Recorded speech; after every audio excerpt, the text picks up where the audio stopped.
What's going on, guys? The Comics Kid 2099 here, and I want to talk to you about a movie that I watched last night called The Brother from Another Planet. This is a 1984 blaxploitation science fiction movie, and it stars I want to say his name is John Horton. It's the guy who played Miles Dyson in The Terminator 2, and he played Dr. Hamilton in Season 1 of Smallville. I can't remember his name right off the top of my head. I'm a little embarrassed because I remembered it last night when I was watching the movie, and I can't remember his name now. But basically, he is an alien, and he crashes to Earth in the very beginning of this movie. And this is a very unusual film because when you see a title like that, you're thinking, okay, it's a black alien, and you see the actor on the cover of the movie, and so you're thinking he's a black alien, and then he comes to Earth, but then what's the plot?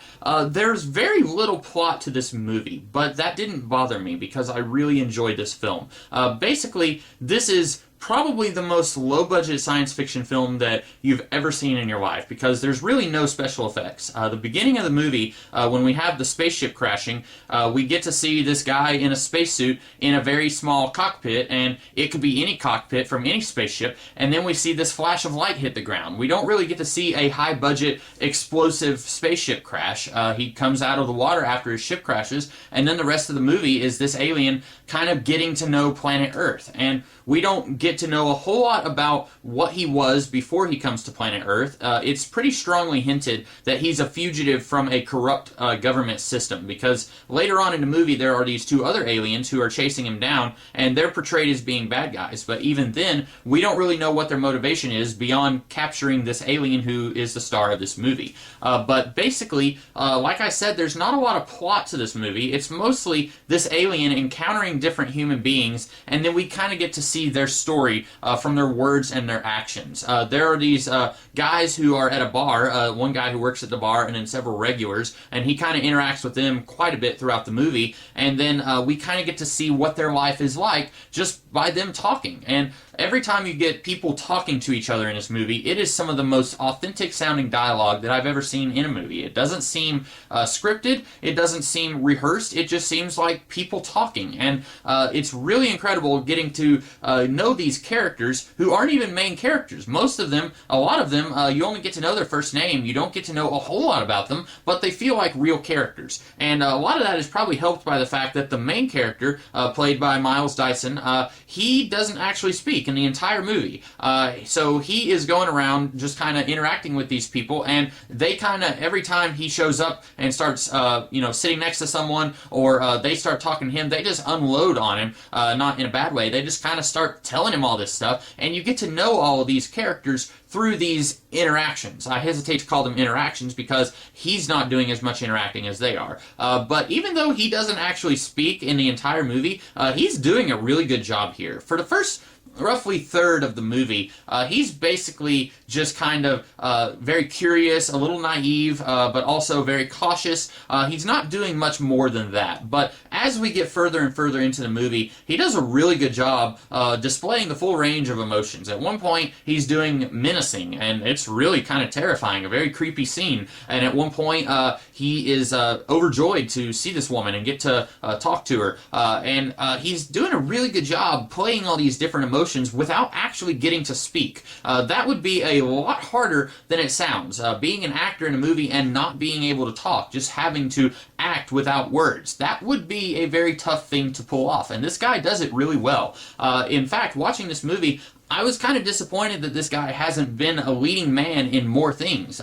Everything I've seen him in before this movie, he was always a supporting character, like in Terminator 2, where he's really only present in the last third of the movie, or in Smallville Season 1, where he starts off as just a minor scientist guy and kind of becomes a mad scientist who goes evil and psycho.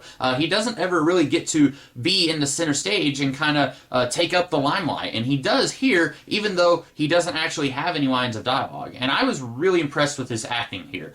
Basically, I was just really impressed with this movie. I had heard about it a few years ago on like a top 5 underrated science fiction movies video or something like that, and I had heard about it then, and then I saw it on Netflix accidentally. I was looking for some other movie, maybe something that started with a B. I don't remember what now. And I saw that and I was like, hey, I'm just gonna watch that movie. And I really enjoyed it. I was kind of surprised on Netflix it only had like a 2 out of 5 star rating. I thought it was a really good movie. I thought it was much better than 2 out of 5 stars. The only thing that I could complain about really is that these aliens who are chasing him sporadically throughout the movie, they'll show up every now and then and talk to someone who he has already interacted with. At the end of the movie, they kind of show up out of nowhere, and it's like they finally have found him, and suddenly they're acting very weird. Like at one point, these two bad aliens, they're able to take on an entire bar full of guys who are trying to protect the good alien. And then suddenly, they're chasing the good alien, and they wind up in an alley, and there's about as many people as there were in the bar, but suddenly these two bad aliens are like, whoa, this is too much, we can't handle these guys. And so then they run away, and I guess they either self-destruct or they get teleported back to their home world. I'm not really sure, but it was really odd to me that these aliens are willing to fight 5 or 6 dudes to get to this alien, and then suddenly there's like 5 or 6 people in an alley, and it's like, no, we can't do that. And I don't expect in a movie like this, where there's been roughly 0 special effects, and what very little special effects there are, it's mostly just practical costume effects. I don't expect something like this movie to have a very explosive, high-octane, special effects-filled climax involving these bad guys. I really don't expect that, but at the same time, I was disappointed with what we did get. And I don't know what I would have rather it did, but I don't like what it did do. I felt like it was a very anticlimactic, disappointing finale with these aliens chasing him all around. I almost think that I would have been okay with not having these bad aliens in the movie. I would have been fine with the entire movie just being the one alien kind of interacting with planet Earth. And then the finale could be him tracking the heroin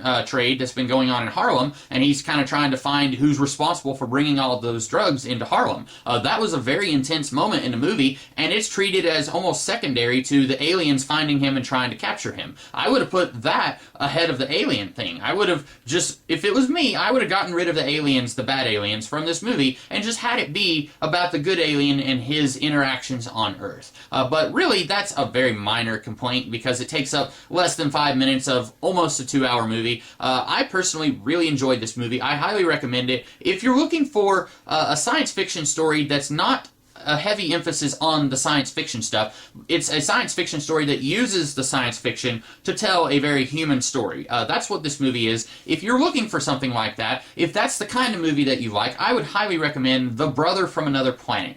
Those are my thoughts on this movie. I hope that you guys enjoyed this film, enjoyed this review. If you've seen this film, let me know about what you thought of it in the comments below. And I will see you guys later in the week with a different video, and I'll see you guys next week with some other videos. In the meantime, you guys have a great rest of the day. Catch you later.